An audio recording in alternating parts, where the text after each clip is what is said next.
아까 오전에 이제 기본적으로 그 집성제, 집성제하고 멸성제, 그리고 고집멸까지 이야기하고 도성제에 대해서 팔정도 중에 이제 정견, 정사유, 이게 이제 지혜에 해당하고 정어, 정업, 정명이라고는 요 세 가지가 계에 해당하는데요.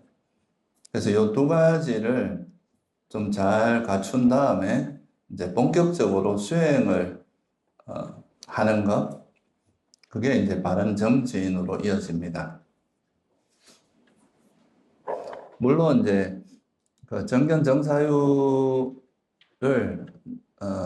지혜적인 측면, 처음에 시작은 우리가 이제 듣고 배워서 사유하면서 하지만 이제 수행을 하다 보면 정견 정사유를 통해서 이제 지혜도 성장하고 또 삼매도 성장하고 이런 것들이 같이 성장하다가 나중에 좀 깊이 있는 수행으로 나아가는 거. 네, 일단은 이제 전체 흐름을 설명하기 위해서 이제 바른 견해와 청정한 계를 갖춘 다음에 그 다음에 이제 정진으로 이어진다는 거. 뭐 정진은 뭐 스님들께서 다 아시겠지만 정진은 노력하는 겁니다. 애쓰고 노력하는 거, 이걸 정진이라고 하는데, 근데 이제 노력의 방향이 중요하잖아요, 그죠? 맛있는 걸 먹기 위해서 애쓸 수 있고, 애쓰는 방향이야 다양할 수 있는데 그 노력의 방향이 이제 바른 견해가 사성제에 대한 지혜라고 할 수도 있지만 좀 수행적인 측면에서는 사성제에 대한 지혜라고 하면 약간은 좀 복잡하게 느껴질 수 있기 때문에 성과 불선을 구분하는 지혜, 이렇게 이제 간단하게 말할 수 있다 그랬죠. 그래서 이제 성과 불선을 구분하는 지혜가 있으면 이제 불선이 일어나면 그거는 이제 알아차리고 놓아버린, 내려놓는 쪽으로 가야 되고, 그죠?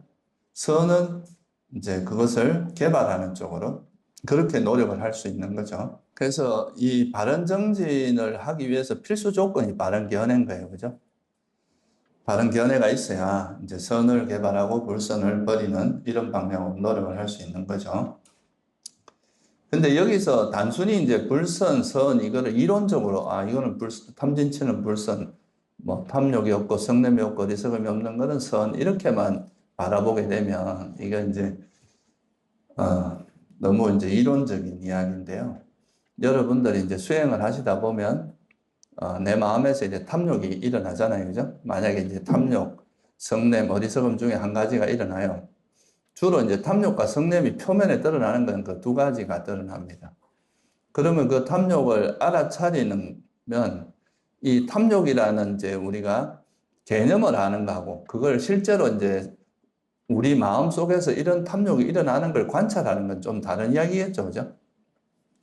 머리로서 그냥 뭐 탐욕은 이런 게 있다라고 아는 거하고 실제 내 마음에서 이제 이런 탐욕이 일어나고 남들한테 좀 인정받고 싶은 욕망 또는 뭐 수행을 잘하고 싶은 욕망 또 음식을 먹고 싶은 이런 다양한 욕망이 일어나는데 그런 탐욕을 자기 마음에서 실제로 그걸 알아차리고 이걸 알아차리면 이제 이걸로 끝나는 게 아니라 이 탐욕을 버리는 쪽으로 애를 써야 될 거 아니에요. 그죠? 노력을 해야 될 거 아니에요. 그게 바른 정진이란 말이에요. 그러면 이 이제 탐욕을 알아차리고 이 탐욕을 놓아버리는 다양한 지혜, 뭐 어떤 지혜든지 뭐 그냥, 무상하다고 알아차리고 놓아버릴 수도 있고, 다양한 지혜를 써서 이 탐욕을 놓아버리고 나면 이 탐욕이 버려진 탐욕이 없는 마음 상태를 경험할 거 아니에요. 그죠? 그러면 이게 탐욕이 있는 마음과 이걸 애를 써서 노력해서 여기서 이제 이 탐욕을 내려놓는 지혜, 그리고 이 지혜를 써서 놓아버린 마음 상태, 버려진 마음 상태가 어떻게 되는지, 막 지고 있다, 이 지고 있는 걸 놓아버리는 그 마음 상태를 경험하게 되면 이때 경험하는 거는 성과 불선이 단순히 이론이 아니라 어떻게 됩니까? 스님들이 직접 경험한 것들이잖아요. 어떤 탐욕이 일어났고, 이 탐욕을 어떻게 버렸고, 그것이 버려지니까 내 마음이 어떤 상태로 바뀌고, 이런 거를 직접적으로 이제 경험하는 거기 때문에, 이게 이제 실제로 되게 중요한 겁니다. 만약에 정진이 들어가면, 이제, 탐진치가 있는 그런 불선한 해로운 마음 상태가 일어나면, 그걸 알아차리고, 놓아버려서, 그거를 버려서 그것이 없어지는 상태까지 갔을 때 올바른 노력이 이루어졌다. 이렇게 말할 수 있는 겁니다. 그냥 알고 끝나면은 그거는 이제, 아, 내가 집착하는지는 알겠는데 하고 지나가고 그냥 그 집착을 버리지 않고 그렇게 지나가는 거는 방치하는 거죠. 그건 노력하는 게 아닌 거예요. 이걸 이제 애를 써서 어떻게든 이 번뇌를 놓아버리고 그것이 없는 상태를 경험하면 이게 이제 이렇게 해서 얻어진 지혜는 앞에서 말한 그 이론적으로 선불선을 구분한 지혜 이거와는 다르게 직접 자기가 어떤 탐욕인지 어떤 성냄인지 경험하고 그걸 버리고 나서 그 바뀐 마음까지 경험하는 이거니까 이제 이거는 선과 불선을 직접 자기 체험에 의해서 경험하는 게 되겠죠. 그죠? 이렇게 돼야 이게 진짜 의미 있는 이때부터 수행이라는 게 이제 진행이 되는 거다. 그렇게 이해를 하면 좋을 것 같습니다. 실제로 이제 이런 정진이 없으면은 우리가 가지고 있는 번뇌는 노력하지 않으면 절대 버려지지 않습니다.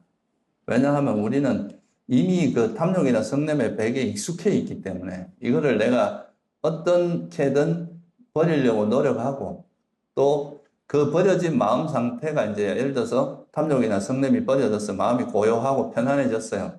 그러면 이 마음 상태를 어떻게 유지할 것인가 이것도 되게 중요한 노하우가 필요하거든요. 그러면 이제 이런 마음 상태를 유지하는 지혜 이런 것들이 다 이게 노력의 과정에서 다 생길 수밖에 없고 그게 생겨야 실제 노력 이제 바르게 정진이 가능하고 발전이 있는 거죠, 그죠? 그래서 여기서 보면 이제 팔정도에서도 이 바른 정진은 크게 보면 두 가지로 설명을 해요. 하나는 해로운 마음의 입장에서는 이미 일어난 거, 우리가 번뇌가 일어났을 때가 있잖아요. 일어난 거는 어떻게 처리를 해야 됩니까? 이걸 어떻게든 지혜를 써서 놓아버려야 되겠죠. 그죠? 어떤 방법을 써서든지. 그러면 이거를 놓아버리는 이게 이제 노력, 이런 노력이 하나 들어가고, 만약에 번뇌가 없다면은, 만약에 아직 일어나지 않았다면은 우리가 예방할 수 있죠. 그죠? 일어나지 않도록. 그 다음에 선법 같은 경우는 아직 일어나지 않은 선은 일어나도록 노력해야 되고 이미 일어난 상태는 그 상태를 유지하도록 노력을 해야 되는 거죠. 그래서 이렇게 네 가지로 노력하는 걸 사정건이라고 하는 걸 많이 들어보셨죠? 네 가지의 바른 노력이다. 사정건이라고 하고. 그래서 이거를 그냥 간단히 말하면 불선은 버리고 선을 개발하는 노력이에요. 이 선은 계속 개발하게 하고 불선은 이제 일어난 즉시 놓아버려서 다시 그게 일어나지 않도록 선이 강해지면 불선은 예방되거든요. 그래서 선을 많이 개발하다 보면 불선이 버려질 뿐만 아니라 불선도 예방되고 그렇게 된다. 그리고 우리가 이제 세속에서도 마찬가지지만 이 노력하지 않고 이루어지는 일은 없죠. 그죠? 그러니까 이 수행은 좀 노력의 방향이 다른 거지 노력을 안 해도 된다 이런 건 아니에요. 그러니까 뭐 이제 요즘 보통 이제 수행하는 데서 노력하지 마라. 수행하는 거를 좀 이렇게 되게 편안하게 해주기 위해서 노력하지 말고 그냥 이대로 그냥 하면 된다. 뭐 이런 식의 이야기 하기도 하는데, 그거는 이제 보통 세속에서 이제 하는 사람들이 대체로 노력한다고 할 때, 그 노력에는 보통 뭐가 들어가냐면 집착이 들어가요. 욕심이 들어가니까 일반적으로 노력한다고 하는 게 좀 과하게 노력을 하는 경우가 되게 많습니다. 좀 지나치게. 그러니까 자기의 어떤 조건을 고려하지 않고 좀 너무 과하게 노력하다 나중에 그게 이제 번아웃 되거나 좀 문제가 생기는 거죠. 그래서 그런 너무 과하게 노력하는 거 힘을 좀 빼기 위해서 너무 과하게 노력하지 마라 뭐 이렇게 이야기하는 거지 노력 자체를 안 해갖고 되는 건 절대로 아닙니다. 우리 마음은 가만히 내버려 두면 탐욕과 성냄으로 흘러갑니다. 자연스럽게 그쪽으로 가고 거기서 있기를 좋아하지 그걸로부터 벗어나려 안 하거든요. 그래서 우리가 이런 불선에서 이제 그런 번뇌로부터 벗어나기 위해서는 반드시 이제 이런 바른 정진이 들어가야 된다는 거. 그러니까 정진 없이 이루어지는 건 없다. 가만히 놔두면 이건 계속 이런 해로운 마음으로 흘러갈 수밖에 없다는 거. 이 점을 좀 잘 이해하고. 그래서 경전에도 보면 이제 항상 깨어있음에 전념하라 이렇게 하시면서 깨어있을 때는 좌선하다가 조금 힘들면 또 극기수행으로 바꾸고 좌선과 극기수행 이렇게 교대로 하면서 잠은 보통 이제 경전을 보면 이제 중경, 우리가 초경, 중경, 상경 이렇게 이야기 하잖아요. 6시부터 10시까지가 초경이고, 10시부터 2시까지가 중경, 이경, 그리고 이제 새벽 2시부터 한 아침 6시까지 이렇게 3개로 보통 나눈단 말이죠. 그랬을 때 보통 부처님께서는 그 이제 밤 10시부터 새벽 2시까지는 자라 그랬고, 나머지는 수행하라 그랬어요. 그래서 그거를 이제 우리나라 뭐 보통 절에서는 앞뒤로 한 1시간쯤 더 보태갖고, 보통 9시에 자고 한 3시쯤 일어나는 이런 구조가 거기에서 만들어졌다고도 볼 수 있어요. 그래서 항상 이제 좌선하는 게 너무 힘들면은 다시 이제 걷기 수행으로 바꾸고, 걷기 수행하다가 또 이제 몸이 피로도 풀리고 좀 졸음도 깨고 하면 다시 또 좌선하고, 이렇게 좌선과 경행을 병행하면서 수행하면은 크게 문제 없이, 아마 스님들은 또 강원에 있다 보면 그렇게 오래 앉아 있을 수 있는 시간이 별로 없기 때문에 일상 속에서 수행하는 것, 그거를 주로 많이 하면 좋지 않을까 생각이 들어요. 그건 좀 이따가 설명을 드리도록 할게요. 그래서 이 정진을 열심히 하라는 의미에서 우리나라에서 보통 행주자와 어묵동정 간에 항상 수행하도록 해라, 이런 이제 계속 독려를 하고, 그렇게 하는 게 다 이 정진력을 높이기 위해서 그런 겁니다. 우리가 어찌됐든 간에 이 자세가 중요한 게 아니라 어떤 상황에서든 간에 우리가 번뇌에 물들지 않도록 애쓰는 것. 자기가 이제 일상 속에서도 번뇌가 일어나면 그걸 알아차리고 거기에 그것이 점점 커지지 않도록 빨리 가라앉히고 더 이상 일어나지 않도록 예방하고, 이런 노력이 이어져야 이게 이제 나중에 뭐 좌선하거나 이래도 훨씬 공부도 잘 되고, 일상 속에서 우리가 이제 번뇌를 버리는 연습을 해야 또 마음이 힘이 생깁니다. 좌선 때만 이렇게 마음을 가라앉히는 연습을 하잖아요. 그럼 일상으로 돌아오면 또 쉽게 깨집니다. 그러니까 일상에서 그 공부를 이어나가는 게 훨씬 더 난이도가 높거든요. 그래서 일상에서 여러 가지 일들을 하면서 그 속에서도 번뇌에 물들지 않도록 계속 자기 마음을 알아차리고 하는 그런 노력을 하는 것이 뭐 장기적으로 보면 굉장히 큰 이익이 있다는 거. 그래서 이렇게 이제 바른 정진은 해로운 마음이 일어나면, 불선한 마음이 일어나면 그걸 알아차리고 어떻게든 지혜를 써서 이걸 놓아버리고, 그리고 그 지혜, 이제 놓아진 마음 상태를 파악하고. 왜냐하면 스님들이 내가 번뇌가 있을 때 마음 상태는 익숙하지만 번뇌가 없을 때 마음 상태는 잘 모르잖아요. 그죠? 그러면 이 버려졌을 때 어떤 마음 상태인지를 알아야 이게 내가 수행을 하면 어떻게 바뀌는지를 알고 이 마음 상태를 어떻게 보호하는지도 알게 되거든요. 이 두 가지를 잘 이해해야 지금 내 마음 상태가 이게 지금 불선한 상태구나 하고 즉각적으로 알고, 그걸 놓고 나면 이게 이제 선한 마음으로 바뀌었을 때 어떻게 되는지, 또 그거를 어떻게 하면 잘 유지하는지, 이런 노하우를 터득하게 되는데, 이런 노하우가 습득되는 게 바로 바른 기억입니다. 우리가 세속에서도 그렇잖아요. 뭔가 일을 하다 보면 그 일에 대한 이제 그 일머리라고 할까? 이 강원생활도 강원생활 하다 보면 이렇게 혼 안 나고 이럴 때는 어떻게 해야 되고, 이런 게 다 이제 습득이 되잖아요. 그죠? 그러면 이제 거기에 맞게 이제 이 습의가 잘 되면 혼 안 나고 이제 딱 대중 속에 있으면서도 자기 일 잘하면서 살아갈 수 있잖아요. 이런 게 다 어떤 상황에 맞게 거기에 맞는 지혜가 생기는 거거든요. 그것도 일종의. 그러니까 이 수행도 자기가 이제 번뇌가 일어났을 때는 그거를 어떻게 하면 놓아버리는지 내려놓는 지혜가 필요하겠죠. 그죠? 그런 지혜에 대한 우리가 노하우가 있어야 돼요. 스님들이 어떤 문제가 생길 때 그 문제를 어떻게 해결하는지 그걸 알아야 될 거 아니에요. 그죠? 또 첫 번째는 나한테 이런 마음 상태가 이게 번뇌라고 볼 줄 알아야 돼요. 예를 들면 제가 절에 들어와서 많이 들은 이야기 중에 하나가 앉아서 자는 것도 공부다, 이런 말을 많이 들었어요.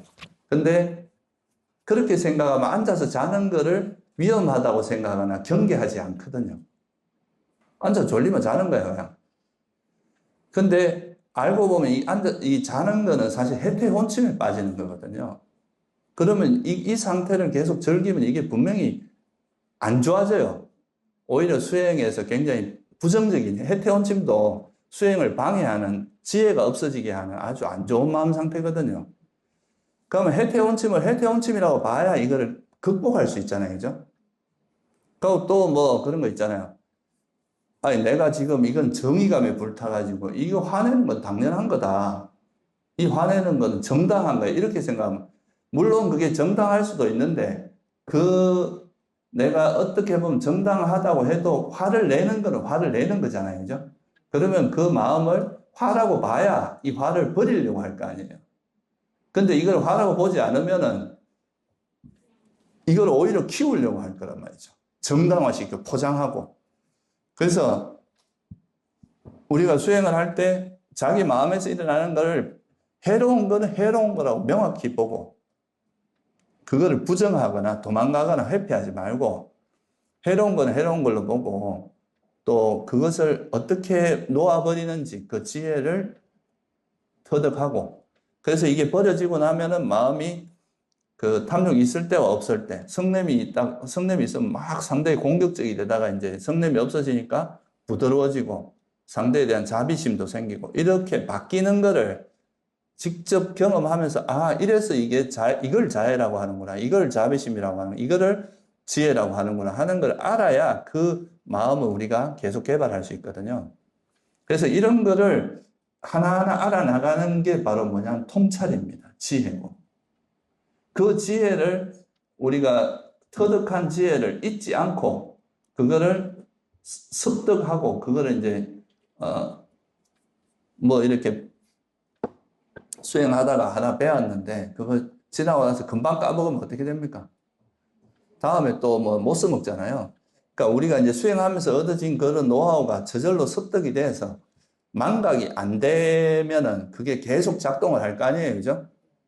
그래서 우리가 경험한 그 어떤 지혜를 잊지 않는 게 바로 사띠예요. 삼마사띠.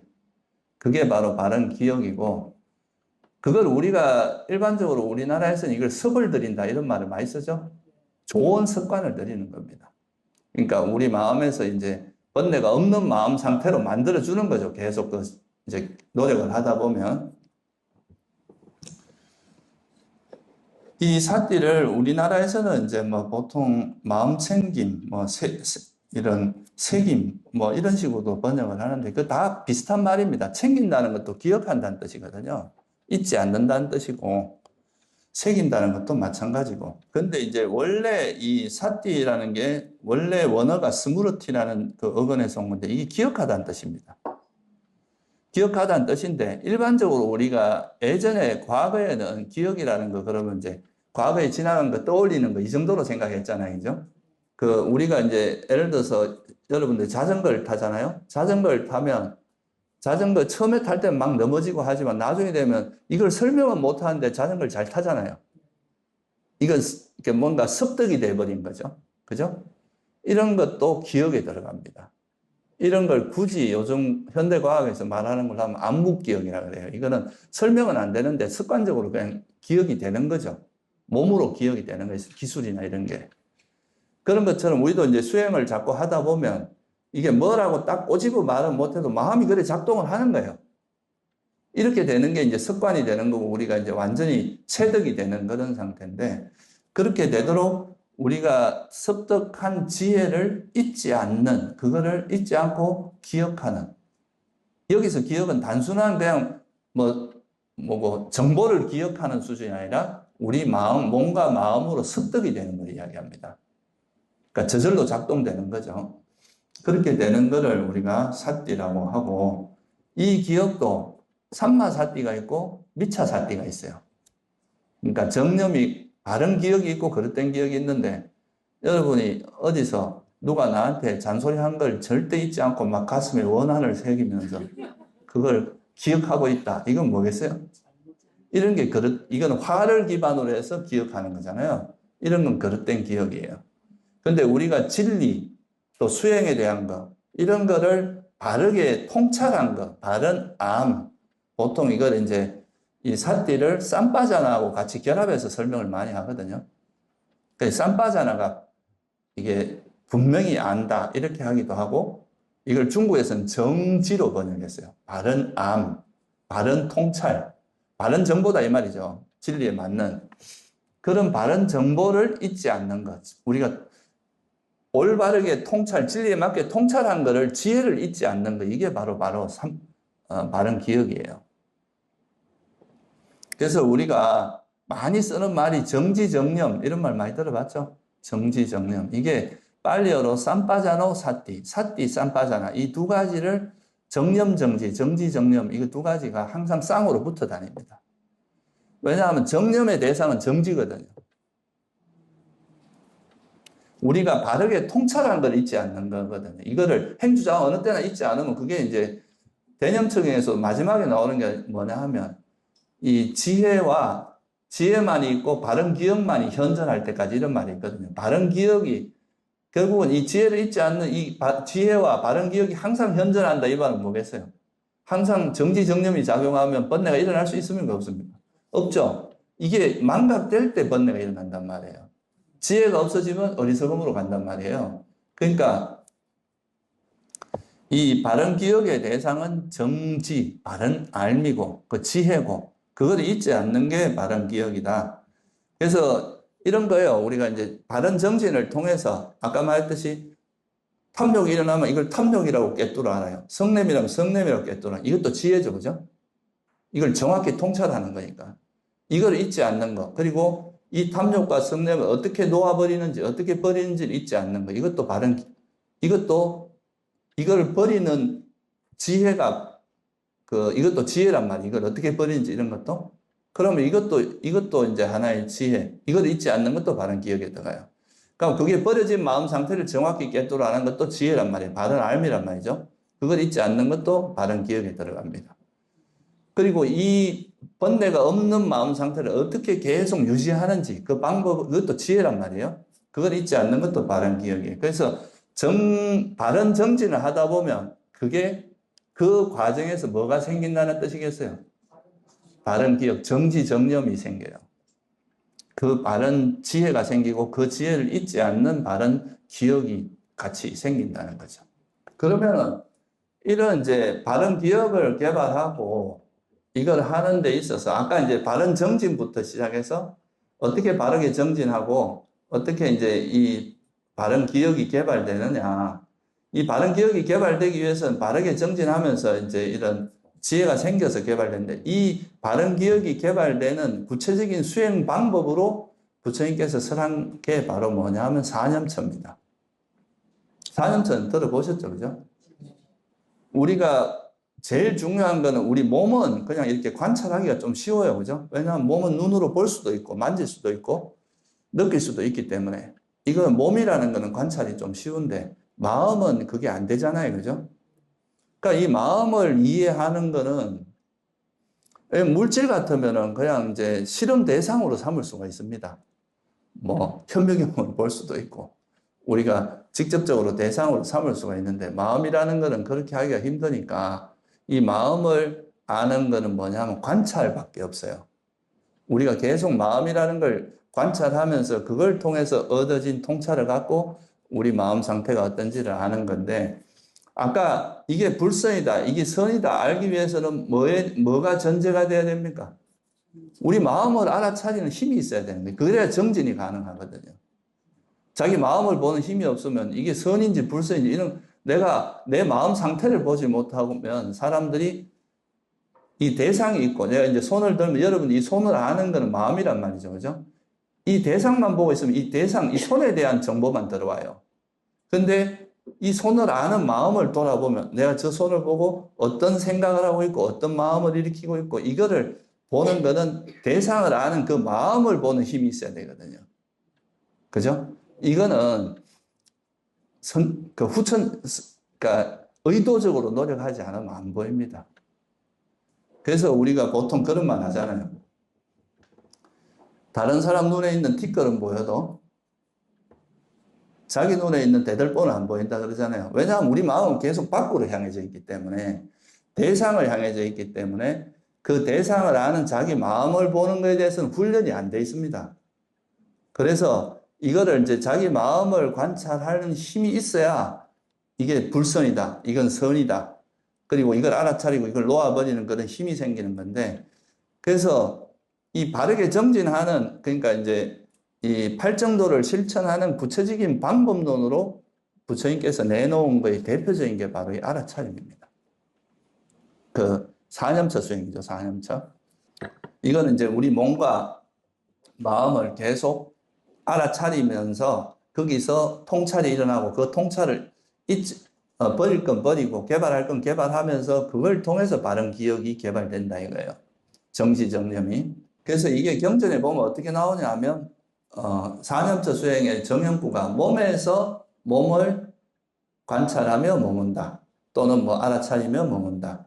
그리고 느낌에서 느낌, 마음에서 마음, 법에서 법을 관찰하며 머문다. 이렇게 이제 정형구로 나오는데 여기서 관찰하며 머문다라고 번역한 이 단어가 빨리어로 보면 아누빠시라는 단어예요. 아누빠시. 까야 누빠시 이렇게 번역하거든요. 그래서 이 아누빠시라는 말, 아누란 말은 계속 따라다니다 이런 말이에요. 내가 예를 들어서 스님들을 옆에서 계속 졸졸 따라다니면서 스님을 관찰할 수 있잖아요. 그게 이제 아누예요. 따라다니면서 빠시라는 건 보다 이런 말인데 그래서 우리 몸과 마음을 계속 따라다니면서 그걸 관찰하는 이런 의미를 담고 있습니다. 그래서 이걸 중국에서는 뭐로 번역을 했느냐면 따를 숫자, 계속 따라다닌다는 따를 숫자와 볼관자를 써서 수관으로 번역했어요. 수관. 그러니까 계속 몸이나 느낌이나 마음이나 법을 따라다니면서 계속 관찰하는 걸 의미하는 거예요. 근데 이거를 이제 초기 불전에서는 관찰하다 이렇게 번역을 했고요. 뭐 이거 다 비슷한 말인데 저는 이제 알아차림이라는 단어가 많이 이제 수행에서 많이 쓰고 있기 때문에 그러니까 몸에서 몸을 알아차리고 느낌에서 느낌 알아차리고 계속 따라다니면서 알아차리는 수행이에요. 이게 쉽게 말하면 관찰하고 보는 거거든요. 우리가 사람에 대한 이해도 사람을 계속 관찰해야 알 수 있잖아요. 그죠? 그 사람이 무관심하면 알 수 없어요. 그죠? 저 사람이 어떨 때 행동하고 말은 어떻게 하고 행동은 어떻게 하고 이렇게 보면서 그 사람에 대한 이해가 생기듯이 우리에게 일어나는 몸과 말과 마음, 소위 말하는 사무 신구위로 말하는 그 행동들을 계속 관찰하다 보면 자기 자신에 대한 이해도 생기고 타인에 대한 이해도 생기겠죠. 그래서 신수신법이라고 하는 이 네 가지가 이게 네 가지로 분류했지만 이거를 뭐 지금 여기서 자세히 설명하기 어렵고 간단히 말하면 이게 결국 몸과 마음을 관찰하는 겁니다. 우리 물질과 우리 몸에서 일어나는 현상과 마음에서 일어나는 현상을 계속 관찰하는 거예요. 알아차리는 거죠. 그렇게 해서 이제 알아차리다 보면 내가 지금 무슨 말을 하고 있고 무슨 행동을 하고 있고 내가 어떤 마음으로 말을 하는지 어떤 마음으로 행동하는지 어떤 마음으로 생각을 하고 어떤 마음으로 살아가는지 이런 거를 계속 이제 따라다니면서 팔로우 하면서 소위 말해서 이제 팔로우를 하면서 그걸 보는 거예요. 계속. 그렇게 하다 보면 일단 자기 자신에 대한 자기의 몸과 마음에 대한 이해도가 자꾸 커지겠죠. 그죠? 그 중에서도 우리가 수행의 가장 중요한 포인트는 뭡니까? 해로운 걸 버리고 그러니까 탐진치를 버려야 이 열반에 이를 수 있잖아요. 그죠? 그러니까 우리 마음에 일어나는 탐진치를 알아차리고 버리는 이게 이제 되게 중요한 포인트가 되겠죠. 불선을 알아차리고 내려놓고 그리고 그것이 버려진 마음 상태, 선한 마음을 그대로 유지하고 그거를 알아차리고 유지하는 것. 이 두 가지가 이루어지는데 그 알아차림 과정에서 이렇게 알아차리려고 행주자와 어느 때나 계속 우리 몸과 마음을 따라다니면서 노력하는 게 뭐가 되겠어요? 그게 바른 정진이 되겠죠. 그죠? 그리고 이거를 알아차리면서 몸과 마음에 대한 통찰이 쌓이고 그 통찰을 통해서 이제 그 노하우가 습득되는 이게 바른 기억이에요. 그죠? 그러다 보면 우리 몸과 마음에 대한 이제 지혜, 정지정념이 강해지면 더 이상 번뇌가 일어나지 않습니다. 그러니까 일시적이든 장시간이든 그러면 이제 번뇌가 일시적으로 멈춰진 상태가 되면 내가 어떤 상황이든 간에 번뇌가 일어나지 않는 이런 상태가 삼매가 이어지는 거예요. 그게 바로 바른 삼매로 이어지게 된다. 근데 이제 우리가 삼매도 크게 보면 예를 들어서 이제 우리가 호흡 수행이나 어떤 주제를 하나 정해놓고 그 주제만 알아차리려고 노력하면서 다른 번뇌가 없어지면 이거는 하나의 주제에 완전히 몰입하는 상태가 될 수 있거든요. 이렇게 해서 선정에 드는 거는 이제 이렇게 해서 만약에 산매들 이런 걸 몰입산매라고 하는데 이런 건 이제 선정까지 갈 수 있는 거고. 근데 일상에서 알아차릴 때는 이렇게까지 할 수 없잖아요. 일상에서 왜냐하면 대상이 자꾸 변한단 말이에요. 사람도 만나야 되고 밥도 먹어야 되고. 그러니까 이거는 이제 대상이 변하면서 그 대상, 현재 일어나는 그 순간순간의 대상에서 우리가 마음을 두면서 거기서 번뇌가 일어나지 않는 이런 상태가 되는 거는 이거는 삼매가 이어지긴 하지만 대상이 하나로 고정되어 있지는 않아요. 그래서 이런 거는 이제 굳이 말하자면 찰나산매라고 표현합니다. 순간순간의 산매는 있지만 이게 하나에 몰입하는 형태로 나타나지는 않기 때문에 찰나산매라고 하고, 그리고 이제 이 완전히 몰입된 산매에 들어가기 직전 몰입에 가까이 간 산매 이런 걸 근접산매라고 표현을 해요. 그래서 우리가 이제 바르게 정진을 하다 보면 정지정념이 생기게 되고 그 정지정념을 통해서 바른 삼매가 개발된다는 것. 이게 이제 흐름이고, 여기서 말하는 이제 바른 삼매는, 적어도 이 팔정도에서 말하는 바른 삼매는 선정을 이야기합니다. 그러니까 하나에 완전히 몰입된 부처님께서 어저께 제가 말씀드릴 때 부처님께서 이제 그 수행을 통해서 어린 시절에 들었던 이게 뭐 니까야에 정확히 나오고 있지는 않지만 주석서나 일반적으로는 그 부처님께서도 이제 아나파나사티를 했다고 이야기를 해요. 그래서 그걸 통해서 완전히 새끼의 사선정까지 들어간 다음에 그 선정을 이용해서 이제 지혜를 더 완전한 지혜를 개발해서 삼명을 개발해서 깨달음이 이걸 설명드렸잖아요, 그죠? 그래서 부처님께서도 이제 이런 그 이제 바른 견해를 기반으로 해서 바르게 정진하고 바른 정지정념을 통해서 번뇌가 해로운 마음, 이런 번뇌가 버려지고 나면 그때 들어가는 삼매가 바른 삼매다. 그래서 이 바른 삼매가 선정으로 설명을 하고 있는 겁니다. 그래서 이거는 이제 개연적으로만 설명하면 스님들이 약간은 헷갈릴 수 있기 때문에 다음 시간에 이거는 조금 더 그 구체적인 방법을 가지고 좀 설명을 드리기로 하고요. 그래서 이게 이제 바른 정진은 우리가 이제 실제로 팔정도를 닦는 팔정도를 이렇게 8가지 요소가 있는데 그걸 이제 실제로 실천하려고 하면 구체적인 방법이 있어야 되잖아요. 그죠? 그 방법의 핵심은 알아차림이에요. 요즘 말로 하면 팔로우 하면서 계속 아는 거예요. 그 관찰하는 겁니다. 그래서 뭐 이게 숨이 될 수도 있고 호흡, 들숨, 날숨을 계속 알아차리는 수행을 할 수도 있고 걷기 수행을 통하면 이제 발걸음을 알아차릴 수도 있고 일상에서는 우리가 일상에서 일어나는 우리 몸의 행위에 좀 초점을 맞춰서 알아차릴 수도 있고 그러면서 이제 그런 걸 통해서 일어나는 자기 마음을 관찰하는 그렇게 할 수 있는데 어쨌든 그 수행 방법의 핵심은 알아차림이라는 거죠. 그걸 계속 이 알아차림에 대해서는 뒤에도 설명하지만 여기서 조금만 부가해서 설명을 드리면 이 알아차림의 첫 번째 이제 그거는 현재에 좀 초점을 맞추는 게 좋습니다. 지금 이 순간에 일어나고 있는 자기 마음, 물론 과거도 가능은 하지만 현재 이 순간에 일어나는 자기 마음을 알아차리는 것. 또 현재 일어나는 몸매에 대해서 예를 들면 제가 이제 이렇게 뭐 음식을 먹는다 이러면 이 손의 움직임 같은 거 있잖아요, 그죠? 그리고 뭐 음식을 씹을 때만 씹는 감각이나 이런 것들 있죠. 그런 것들을 기본적으로 알아차릴 수 있고 현재 일을 하면 일하는 행위, 씻을 땐 씻는 것, 뭐 하여튼 현재 일어나는 자기 몸의 행위를 알아차리면 되고 뭐 또 좌선 같을 때는 좌선할 때 같으면 뭐 다른 동작이 별로 없으니까 그럴 때는 예를 들면 우리가 숨을 알아차리는 거죠. 숨이 들어가거나 이 숨에다가 이제 마음을 정리하면서 여기다 마음을 두면서 알아차릴 수 있어요. 그래서 이 알아차림을 실천하는 방법에 따라서 사마타 위파사나 이렇게 두 가지 삼매를 닦는 방법으로 알아차림을 실천할 수도 있고 또 지혜를 개발하는 위파사나 방식으로 할 수도 있는데 이 삼매를 닦는 방식으로 하는 거는 이제 주로 자서이나 이렇게 정행, 걷기 수행 이런 데처럼 좀 그래도 안정된 장소, 안정된 자세에서 하는 게 좋고 우리가 지혜를 일상에서 우리가 밥 먹고 일하고 뭐 이런 일상 속에서는 그렇게 하나의 대상에 집중할 수가 없기 때문에 하나의 대상만 알기 어려우니까 이때는 좀 지혜를 개발하는 위파사나 쪽으로 이제 하는 것이 조금 더 자연스럽다. 그거는 다음 시간에 제가 조금 더 자세히 설명드리고요. 그래서 알아차림의 기본은 자기 지금 이 순간, 우리 그런 말 많이 하죠. 지금 여기, 그죠? 현재, 뭐 이런 말 많이 하잖아요. 현재를 근데 이 마음을 알아차리는 건 또 현재란 말이 약간 헷갈릴 수 있습니다.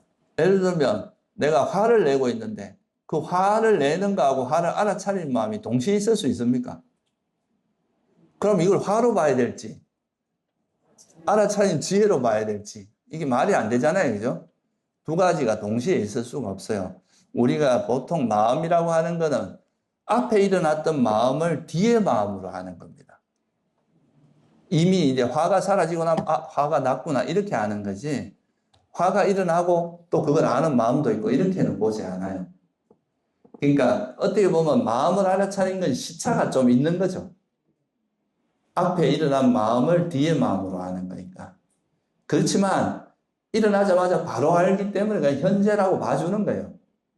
이게 이제 너무, 예를 들어 뭐 1시간쯤 뒤에 알아차, 이런 걸 현재라고 하진 않는데, 내가 화내자마자 바로 다음 마음으로, 화났구나, 집착하자마자 집착, 이렇게 아는 것 정도는 우리가 현재라고 그러니까 어느 정도 이제 그런 바로 다음 마음으로 아는 정도는 그냥 현재다, 이렇게 이제 이해해서 그렇지, 엄밀히 말하면 마음은 현재가 되기 어렵습니다. 현재가 될 수 있는 유일한 경우가 있어요. 그건 타인의 마음을 보는 거는 가능해요. 근데 이것도 타심통이 있어야 되겠죠? 타인의 마음을 정확히 보려면. 그러니까 자기 마음을 두 가지가 동시에 있을 수 없기 때문에 이거는 이제 시차가 있을 수밖에 없다. 이런 마음에 대한 알아차림에 좀 이렇게 조금 쉬운 버전이 우리 이제 세속에서 많이 이야기하는 메타인지라고 하는 겁니다. 우리가 자기한테 일어나는 생각을 돌아보면서 그거를 이제 객관화하는 거 있잖아요. 이걸 우리가 메타인지라고 하잖아요. 그죠? 그러니까 우리 마음에서 앞에서 일어난 마음 상태를 정확히 통찰해, 이거 탐욕이구나, 이거 성냄이구나, 이렇게 아는 것이 쉬운 일이 아니거든요. 이것도 연습이 필요해요. 그래서 이거를 연습하는 게 바로 마음에 대한 알아차림입니다. 근데 이걸 알아차릴 때 주의해야 될 게 뭐라 그랬습니까? 마음을, 이런 번뇌를 나와 동일시하지 마라. 이걸 자꾸 나라고 생각하면 이게 마음을, 감정이 개입하기 때문에 자기 마음을 들키기 싫거든요. 스스로에게 속이고 싶어지는 거야. 아니라고 생각하고, 이건 자만 아니야, 이건 성냄 아니야, 이렇게 자기를 자꾸 부정하고 회피하기가 쉬워요. 근데 그냥 이건 현재 그냥 이런 탐욕이 있구나, 성냄이 있구나, 이 정도만 알면은 그냥 객관화하는 거죠. 이걸 내 거가 아니면 그냥 있는 그대로 볼 수 있잖아요. 그죠? 그래서 그게 이제 중요하다. 그래서 앞에서 제가 계속 강조했던 게, 공이라는 기반에서, 무상공화라는 기반에서 그 작용을 알아차려야 된다 그랬잖아요. 그죠? 그러니까 작용을 알 때 이것 자체가 실체가 있거나 내 것이거나 영원하가 이런 건 아니다. 이거예요. 계속 변하는 것이다. 그러니까 이거는 그냥 내가 이게 해로운 거면 버리면 되는 거고, 유익한 거면 개발하면 되는 거지, 이거에 대해서 너무 연연하지 마라, 매이지 마라, 이런 거죠. 그게 이제 알아차림을 할 때 굉장히 중요한 부분입니다. 그리고 또 하나는 이 알아차림을 하는데 이제 불선한 마음의 대표적인 게 있어요. 그래서 우리가 특히 수행할 때 우리 수행을 가장 방해하는 게 5가지 장애로 보통 경전에 많이 언급합니다. 수행할 때. 그게 뭐냐면 감각적 욕망, 그죠? 그 다음에 악이라 하기도 하고 성냄입니다. 성냄. 그리고 해태, 혼침, 들뜸 후에 의심이라고 요 5가지를, 5가지 장애 또는 중국에서는 오계라고 번역을 하는데, 하여튼 이거를 알아차리고 이거를 놓아버리면서 이것이 버려졌을 때 이제 또 일어나는 이런 마음 상태를 앞으로 하나하나 이제 좀 제가 설명을 드릴 테니까 이거를 이제 파악하고 어떻게 버리고 나서 이게 또 나중에 이 오장이가 버려지면 우리가 이제 번뇌가 없는 마음 상태가 되는데 이게 일종의 칠각지로 바뀌는 거예요. 오장애가 칠각지로 바뀌는 거죠. 그래서 바른 기억은 좀 바른 견해를 실제로 자기가 체험하는 과정입니다. 그 실제로 습득하는 과정. 이게 선이고 이게 불선이고 선과 불선을 구분하는데 그게 이론이 아니라 자기가 직접 경험하면서 구분하고 그거를 이제 잊지 않는 게 바른 기억이라 그랬죠. 그죠? 이건 알아차림을 통해서 항상 자기 몸과 마음을 따라다니면서 알아차리려고 노력하는 게 바른 정진이고 그러다 보면 이거에 대한 이제 나한테 일어나는 몸과 마음에 대한 이해도 생기고 선과 불선에 대한 이해도 생겨요. 그리고 우리한테 일어나는 번뇌를 놓아버리는 과정에서 또 물질과 정신에 대한 통찰이 따라오게 되어 있습니다. 왜냐하면 내가 집착하는 게 무상하고 괴로움이고 무하다 이런 지혜를 써서 이걸 보통 놓기 때문에 자연스럽게 그 지혜가 따라옵니다. 그래서 그 과정에서 이제 지혜가 생기고 그러면서 이제 번뇌가 버려지면서 마음이 점차 어떻게 되냐 하면 현재에 머물려고 노력하는데 이게 이제 마음이 요동치면서 어지럽게 되다가 이게 지혜를 통해서 그러니까 바르게 노력하면서 이걸 알아차리고 놓아버리고 하다 보면 번뇌가 정지정념이 생기면 이제 이 장애가 없어질 거 아니죠. 그러면서 내가 알아차리고자 하는 그 대상에 가만히 머물러 쉬어지게 돼요. 딴 생각이 없이. 그러면서 거기에 머물러 있는 거를 아까 뭐라 한다 그랬어요? 그게 바로 삼매다. 그래서 삼매의 정의는 보통 마음의 하나됨이라고 정의를 해요. 마음이 하나로 모이는 거예요. 근데 이 모이는 과정이 이제 아까도 말씀드렸지만 어떤 정해진 대상을 하나 정해놓고 하면 그쪽으로 완전히 몰리는 거죠. 이런 거는 몰입삼매라고 하고 이런 걸 이제 보통 뭐 본삼매라 하기도 하고 이거는 이제 선정으로 이어지는 거고 그게 아니라 그냥 모이긴 모이는데 순간순간 그냥 일어나는 현재 모임 이런 건 찰나삼매라고 합니다. 그 차이가 있을 뿐이지 선한 마음의 하나됨이 이런 이제 마음의 하나 집중도 그러니까 우리가 도둑질 하려고 막 집중하는 거 이런 걸 삼매라고 하진 않잖아요. 그죠? 이런 건 그릇된 삼매라고 합니다. 바른 삼매는 이제 올바르게 번뇌가 버려지고 선한 마음이 됐을 때의 고요함, 집중된 상태 그런 거를 바른 삼매라고 한다 이거예요. 그러니까 아까 그 프로세스를 보면 바른 견해를 기반으로 해서 바르게 정진하면 이제 선과 불선을 버리고 불선을 버리고 선을 개발하는 쪽으로 노력하면 알아차림을 통해서 정지정념이 생기고 이 정지정념을 통해서 번뇌가 버려지면 그때 이제 삼매에 든다 그랬잖아요. 그러니까 우리 마음이 그런 번뇌가 쉬어지면서 자연스럽게 이 내가 하나에 머물려고 하는 그 대상을 막 이렇게 요동치게 하는 마음이 쉬어지면서 자연스럽게 하나가 되는 이런 상태를 바른 삼매라고 합니다. 그래서 이 경전에 보면 여기 이제 위대한 마음가지 경에도 나오고 다른 경전에도 몇 군데 나오는데 이 바른 삼매는 팔정도의 앞에 7가지 요소가 다 갖추어져야 바른 삼매라고 본다는 거죠.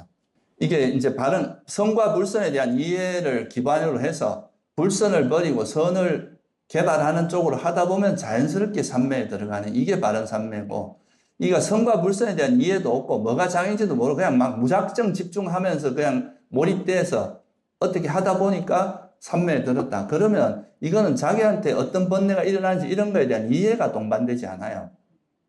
그냥 어떻게 집중을 하다 보니까 집중이 된 거예요.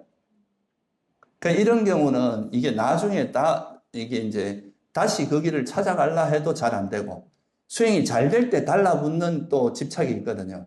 그 집착을 처리하는 방법을 모릅니다. 그래서 이게 그렇게 되면은 올바른 삼매가 되질 않아요.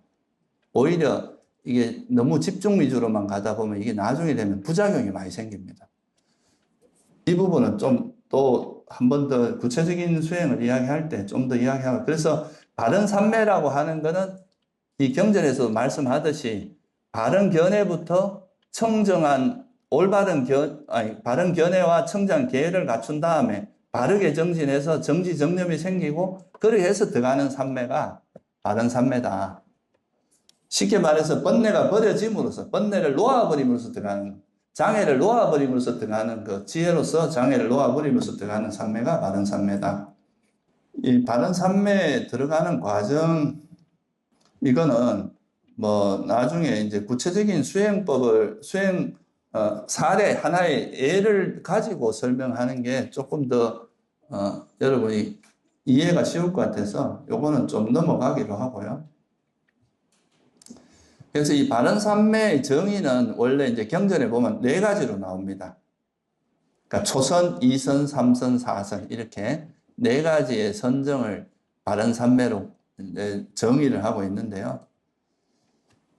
여기서 말하는 이제 바른삼매는 몰입삼매를 이야기합니다. 완전히 몰입된 삼매.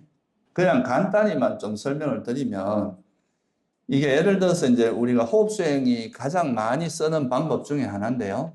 이 삼매를 닦는데 이제 우리가 숨이 들어가고 나가는 여기다가 마음을 두고 있다가 이제 숨을 알아차리려고 하는데 생각이 계속 움직이고 뭔가 화도 나고 막 짜증도 나고 이런 게 그렇게 생각이 움직이는 이유는 이 욕망과 성냄이 계속 방해하기 때문에 그렇거든요. 그러면 이제 이것이 이런 생각들을 알아차리고 이제 이런 욕망이나 성냄이나 해태온침이나 들뜸후회나 의심 이런 장애를 지혜를 써서 계속 놓아버리다 보면 이 마음이 더 이상 이렇게 요동치는 게 없어지는 거예요. 그러면 생각이 더 이상 움직이지 않으면서 숨과 이제 서서히 하나 되기 시작하는데 그렇게 되면 뭐가 생기느냐 하면 우리가 맨날 이게 그 번뇌에 시달리다가 이 번뇌가 버려지면서 떨쳐버리면서 번뇌로부터 탈출하면서 생기는 희열과 행복이 있어요. 이거를 우리가 출리의 행복이라 합니다. 넷감마, 그러니까 완전히 벗어나는 그로 인해서 생기는 행복인데 이거는 우리가 감각적인 즐거움은 행복하다가도 어떻게 됩니까? 허전하죠, 그죠? 그리고 그 감각적인 즐거움은 우리 마음을 들뜨게 합니다. 마음이 들떠요. 막 흥분되고. 그런데 이 수행을 통해서 이런 욕망이나 성냄을 버리면서 생기는 이 기쁨은 마음이 차분히 안정되고 고요해지면서 오는 행복이에요. 그래서 이 숨을 알아차린 이 시간이 너무 행복해지는 겁니다. 그래서 자연스럽게 너무 행복하면 딴 거 하고 싶은 마음이 없어지잖아요. 그러면서 이제 숨에 몰입이 되는데 이렇게 해서 들어가는 그러면서 이게 이제 희열과 행복도 강해지고 그러면서 우리 마음이 번뇌로부터 벗어난 마음이 자연스럽게 밝아지는 게 있거든요. 그러면서 또 이렇게 소위 말해서 이 숨을 알아차리는 과정에서 생기는 빛이 생겨요. 마음이 아주 밝아지는 게 생깁니다. 그거를 이제 이용해서 그래서 소위 말해서 이제 숨을 알아차리는 요 주위가 굉장히 밝아지는 현상이 나타나는데 그렇게 되면은 이제 이거를 이 숨을 알아차리는 거하고 빛이 일치할 때가 나타나요. 그러면 그때는 숨을 알아차리면 빛을 알아차리면 똑같은 상태가 되니까 그런 상태에서는 이제 빛으로 전환을 해도 되는데 그렇게 해서 이제 더 장애를 철저히 놓아버리면 이 니미따라고 이거를 이렇게 일치했을 때 우리가 보통 니미따라는 표현을 씁니다. 그러면 이렇게 됐을 때 거기에 완전히 몰입되는 상태가 되는데 이거를 우리가 색계 초선정이라고 이야기를 해요. 그러니까 이 몰입된다는 의미는 뭐냐 하면 첫째는 이제 오감이 작동을 안 하는 겁니다. 보고 듣고 막 이런 것들이 작동 안 하고 단지 우리 마음은 그 니미따에 몰입된 니미따만 알고 있는 그 마음 상태만 유지되는 상태죠. 그러니까 주변을 듣거나 자기 몸을 인식하거나 이런 게 안 돼요. 그렇게 해서 이제 들어가는 거고, 그러니까 우리가 또 시간이나 이런 것도 시간을 느끼는 건 변화를 통해서 느끼는 거거든요.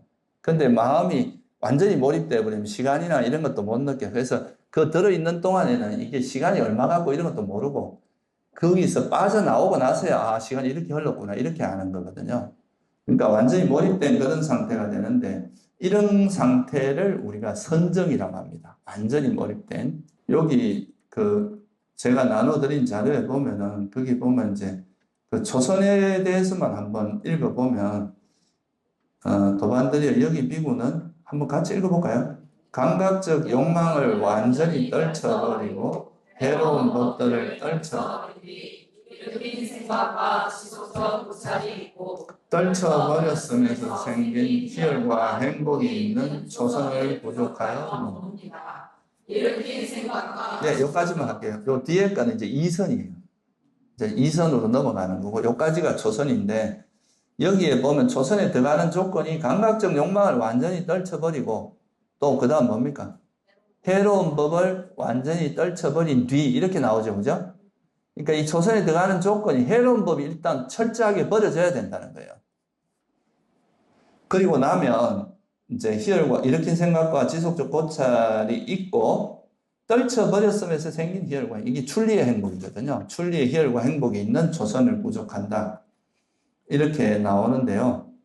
그래서 여기서도 바른 삼매의 시작은 해로운 법을 철저히 떨쳐버리는 게 중요한 조건이 된다는 거죠. 그래서 여기에 대한 설명은 지금 너무 길어질 것 같아서 이 정도만 이야기하고요. 그러면 이게 어떤 상태가 되냐면 이렇게 선정에 들면 예를 부처님, 요즘은 그 정도 되는 사람을 저는 본 적이 없는데 부처님께서는 일주일을 들 수 있었다고 하잖아요. 이런 선정이 최대 일주일. 우리 몸이 버티는 한계가 아닐까 싶어요. 그래서 완전히 이제 몰입된 그런 상태로 들어가게 되는데 그러면 예를 들어 뭐 1시간, 2시간, 3시간 이렇게 들어갔다 칩시다. 그러면 그 선정에서 나오고 나면 어떤 상태가 되겠어요? 이미 번뇌가 버려진 상태로 아주 마음이 깨끗한 상태로 몰입되어 있다가 나오면 그 몰입되어 있다가 나온 상태가 갑자기 막 번뇌가 일어나고 이렇게 되겠습니까? 안 되거든요. 관성이 있어요, 우리 마음도. 그러니까 이제 이럴 때 어떻게 되냐 하면 이렇게 출정을 할 때 그 경전에 보면 이게 아주 청정하고 깨끗하고 집중되고 흠이 없고 호염이 사라지고 부드럽고 활발하고 안정되고 흔들림 없는 마음이 유지된다 이렇게 나옵니다. 그러니까 선정에서 나오더라도 우리 마음은 아주 청정하고 깨끗하고 전혀 흔들림 없는 선정 마음과 거의 비슷한 상태가 된다는 거예요. 대상만 이제 들어오기 시작하는 거지. 선정 상태에 있을 때는 오감이 작동 안 하니까 대상이 안 들어올 거 아니에요, 그죠? 근데 이제 선정에서 빠져나오면 그런 대상을 분별은 하지만 이 마음 상태가 선정 때와 크게 변화가 없어져요. 그럼 이럴 때 이 선정에서 나오고 나서 선정의 마음 상태, 내가 선정에 들었을 때의 마음 상태와 선정에 나왔을 때의 마음 상태가 똑같지 않겠죠? 그죠? 선정이 들었으면 완전히 몰입된 상태고 선정이 나오면 뭔가 다른 대상을 분별하기 시작하잖아요. 그러면서 이 선정의 마음조차도 달라진다는 거. 영원하지 않다는 것을 선정을 이루고 있던 그 오온마저도 무상하고 괴로움이고 무한하다는 걸 통찰합니다. 그러면 선정에 들어 있었을 때의 그 마음조차도 무상하고 괴로움인 걸 알면 나라는 오온에 대한 애착을 버릴 수가 있다는 거죠. 그걸 통해서 깨달음에 이르게 하는 게 부처님의 방식이에요. 이게 경전에 이거는 이런 식의 반조에 대해서는 굉장히 자주 나옵니다. 이것도 한번 같이 한번 읽어보면 좋을 것 같아요. 이게 뭐냐 하면 초선에 들어갔다 나와요. 여기 초선에 갖추어서 이제 들어간 다음에 초선에서 이제 나오고 나서 출정이라고 하거든요. 우리가 선정에 들어가는 거 입정이라고 하고 우리 뭐 입정합니다 이러잖아요. 그죠? 입정은 이제 선정에 들어가는 거고 거기서 나오는 걸 출정이라고 하는데 출정하고 나서 그 마음 상태 출정한 다음에 어떻게 그 상황을 이게 이제 반조를 한다고 하는데 이걸 어떻게 함으로써 되는지 그거를 여기서 설명하고 여기는 이렇게 이 비슷한 경전 구절이 니까에는 자주 나옵니다. 한번 같이 읽어볼게요. 안한다여 여기 비구는 소선을 갖추어 머문다. 그는 거기에 있는 물질과 느낌과 인식과 의식이라면 그것이 어떠한 것이든 그 법을 모두 무상하다. 괴로움이라 병이라고 종기라고 화살이라고 재난이라고 질병이라고 남이라고 부서지기 마련인 것이라고 공한 것이라고 무한하고 다르게 관찰한다. 그는 이런 법들에서 마음을 돌려버린다. 이런 법들에서 마음을 돌린 뒤 불사의 경지로 마음을 향한다. 그러니까 여기 보면 이제 초선에 들어갔다 나와서 초선의 상태를 돌아보니까, 그죠? 내가 초선정에 들어갔을 때 그 오온 물질과 이제 색수 상행식을 돌아보니까 그게 뭐예요? 그는 거기에 있는, 이 말이 이제 초선에 있었던 물질과 느낌과 인식과 형성과 의식이라면 그 초선에 있었던 그 마음 상태가 초선에서 나오고 나서 바뀌었잖아요. 그죠? 몸 상태도 바뀌고 우리 마음도 바뀌었어요. 그걸 알면 그 오온이 무상하다는 걸 직접적으로 보게 되는 겁니다. 초선에 들었을 때 오온조차도 무상하고 괴로움이고 병이라고 종기라고 이렇게 부서지기 공하고 무한하고 이렇게 보면 그러면서 이 오온에 대한 가지고 있는 이게 이제 오온이라는 이게 정말 나라고 하는 게 오온일 뿐이고 오온이라는 게 정말 무상하고 괴로움이고 무하고 하면서 오온에 대한 애착이나 관심 이런 게 싹 돌아버린다는 거죠. 그걸 놓아버리게 된다는 거예요. 그러면서 이런 오온에서 마음이 멀어지면서 이게 어디로 가느냐 하면 열반으로 향하게 된다는 거죠. 이거에 대한 애착이 다 버려지면서 이거를 이제 수행해서 이런 방식으로 이제 설명이 돼 있어요. 항상 선정에 들어갔다가 선정에 나온 다음에 그 선정의 마음조차도 무상고 무아임을 보면서 오온에 대한 애착을 버리는 이런 방식으로 마지막에 깨달음을 얻는다는 게 이제 자주 나옵니다. 그러니까 우리가 선정을 닦는 과정이 우리가 수행을 하기 전에는 마음이 되게 이제 복잡하잖아요. 그죠? 근데 이게 선정을 닦으면서 선정 상태에 가까이 가면 갈수록 우리 마음이 단순해지고 나라고 할 만한 게 선정이 들었을 때 오온밖에 없는 거예요. 근데 이제 이 선정에 들어갔다 나오면 이 마음의 힘이 극대화된 상태인 거예요. 우리 마음이 완전히 1시간, 2시간 그렇게 하나에 집중되어 있는 상태가 어디 있겠어요, 잘. 그러니까 이게 아주 마음의 힘이 극대화되어 있는 상태에서 그 선정을 이루고 있는 오온조차도 무상하고 괴로움이고 여기도 나라고 할 만한 게 없다는 걸 통찰하면서 이 오온에 대한 애착을 딱 놓아버리게 되면 이게 어디로 가느냐 하면 이제 이 선정을 기반으로 해서 깨달음이 일어나면 그거는 보통 아나함 아니면 아라한으로 된다. 경전에서 보통 그렇게 이야기합니다. 선정 후에는 아나함 아니면 아라한으로 이어진다고. 그러니까 이게 바로 이제 선정 후의 반조를 통해서 이제 바른 지혜. 그동안에도 우리가 수행하면서 계속 이 오온이라는 게 무상고무아임을 아니까 장애도 우리 집착이 일어나면 그런 걸 통해서 버린단 말이에요.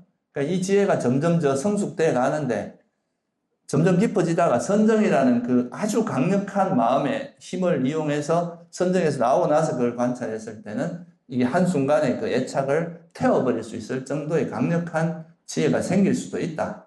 그런 거죠. 그게 이제 여기서 말하는, 그래서 팔정도에서 바른 삼매는 선정인데 이 선정 후에 생기는 지혜를 뭐라고 하냐면 바른 지혜라고 합니다. 삼마냐냐라고 해서. 그래서 바른 지혜가 생기고 이 바른 지혜가 바로 깨달음의 지혜라고 보는 거죠. 그러면 그게 뭐로 이어지냐면 바른 해탈로 이어진다는 거예요. 그래서 보통 이제 우리가 아라한이 되기 전까지는 팔정도에서 왔다 갔다 하는데 이제 아라한이 되면은 바른 삼매에서 바른 지혜로 넘어가, 이게 이제 아라한의 완전한 깨달음의 지혜가 생기고 그게 바른 해탈로 이어지기 때문에 아라한은 10정도라고 이야기합니다. 그러니까 8정도에다 바른 지혜와 바른 해탈을 보태서 이게 이제 위대한 마음가지경이라는 경에 나오는 이제 이야기예요. 근데 이건 굳이 10정도라는 표현을 안 써도 이제 바른 삼매를 가지고 마지막에 이제 깨달음에 이르면 그 해탈로 이어진다는 그 이야기를 하고자 하는 거죠. 그래서 물론 이제 선정을 얻지 않고도 또 수행을, 지혜를 개발하다 보면 그게 어떤 수다원이나 이런 깨달음에 이를 수도 이러는 게 불가능하다고 말하지는 않는다고 봅니다. 우리가 니까야를 봐도 선정을 닦지 않고도 깨달음에 이르는 경우, 특히 수다원 정도에 이르는 경우는 가끔 언급이 되거든요. 근데 이제 부처님께서도 그렇게 수행하셨지만 색계 사선정을 얻은 다음에 그 선정의 힘을 이용해서 이제 소위 말해서 이게 제일 고급 윗바사나거든요. 선정의 힘을 이용해서 이제 오온을 무상고무화로 관찰하는 거. 그러면 그게 이제 깨달음에 이르는 가장 빠른 길이고 가장 이게 획기적인 방법이다. 그게 이제 부처님께서도 그렇게 하셨으니까 그래서 그걸 이제 팔정도에서 그런 프로세서를 설명을 한 거라고 볼 수 있습니다. 그래서 이게 중도 수행의 완성이다. 그러니까 이제 지난 시간에 말씀드린 바른 견해와 청정한 계를 가지고 바르게 알아차림을 실천하는 거예요. 그럼 바르게 정진하면서 바른 정지정념이 생기고, 이 정지정념을 통해서 장애가 일시적이라도 철저히 버려지면 바른 삼매, 선정에 들고, 그 선정을 기반으로 해서 나라고 하는 존재라는, 선정이 들었을 때 그게 나라는 존재일 거 아니에요, 그죠? 그거에 대한 오온, 나라는 오온이, 나라고 하는 게 오온일 뿐이고, 그 오온이 무상공부화를 통찰하면 그 애착을 버리고 이제 깨달음에 이르는 바른 지혜가 생겨서 깨달음에 이르는, 이게 바로 팔정도에서 이렇게 그 전달하고자 하는 그 내용이 요약된 거다. 그래서 그렇게 되고 나면, 아란이 되고 나서 그 아란의 어떤 상태에 대해서 설명하는 내용이 지금 요 구절입니다. 한번 같이 읽어봅시다. 말륜가 붓다경이라는 경에 나오는 건데요. 말륜가 붓다야. 그대가 보고 듣고 감지하고 알아야 하는 것들에 대해서 볼 때는 단지 본만이 있을 것이고, 들을 때는 단지 들음만이 있을 것이고, 감지할 때는 단지 감지함만이 있을 것이고, 알 때는 단지 암만이 있을 것이나 그대는 그것에 의함이란 것이 없다. 그러니까 이게 이제 견문각지라고 이야기하는데, 이런 말 들어봤죠? 그러니까 육처를 6개씩을 조금 더 구분해서, 그러니까 비설신을 묶어서 각이라고 표현한 거예요. 그래서 안이 비설신인데, 비설신은 각으로 표현하고 의식은 지로 표현해서 견문각지라고 하는데, 우리가 세상을 이렇게 볼 때 그 보는 과정에서 우리는 좋은 게 있으면 걸리고, 보통 사람들은 좋은 게 있으면 또 집착하고, 마음에 안 들면 화내고, 이렇게 걸린단 말이죠. 그죠? 근데 이런 이제 아란이 되신 분들은 보고 듣고 이렇게 견문각지를 통해서 뭔가 할 때 전혀 걸림이 없다는 거죠. 그러니까 볼 때는 보는 것밖에 없고, 들을 땐 듣는 것만 있고, 밥 먹을 땐 밥만 먹고, 잘 때는 잠만 잔다는 거예요. 다른 여기에 번뇌가 없다. 그렇게 되도록 노력하는 것이 이제 수행의 과정이라는 거죠. 네, 이걸로 전체적인 이제, 그러니까 다소 이론적이긴 한데, 전체적으로 이제 팔정도에서 수행의 전체 구조가 어떻게 흘러가는지, 거기에 대해서 간단히 좀 설명을 드렸고요. 이게 그러니까 부처님의 어떤 그 수행의 설계라고 할 수 있죠. 어떻게 하면 사람들이 이거에 따라 수행을 하면 어떻게 이제 지혜가 개발돼서, 소위 말해서 정지정념이 개발되면서 삼매에 들고, 그 삼매를 통해서 이제 깨달음에 이르게 하는 이런 이제 메커니즘을 설명을 한 거예요. 그러면 다음 시간부터는 이게 이제 전체 큰 그림은 설명을 드렸으니까, 그 알아차림 이제 수행을 통해서 어떻게 이제 수행을 구체적으로 해 나가는지 제가 그냥 간단히 한번 소개 삼아 한번 말씀을 드리는 걸로 하겠습니다. 예.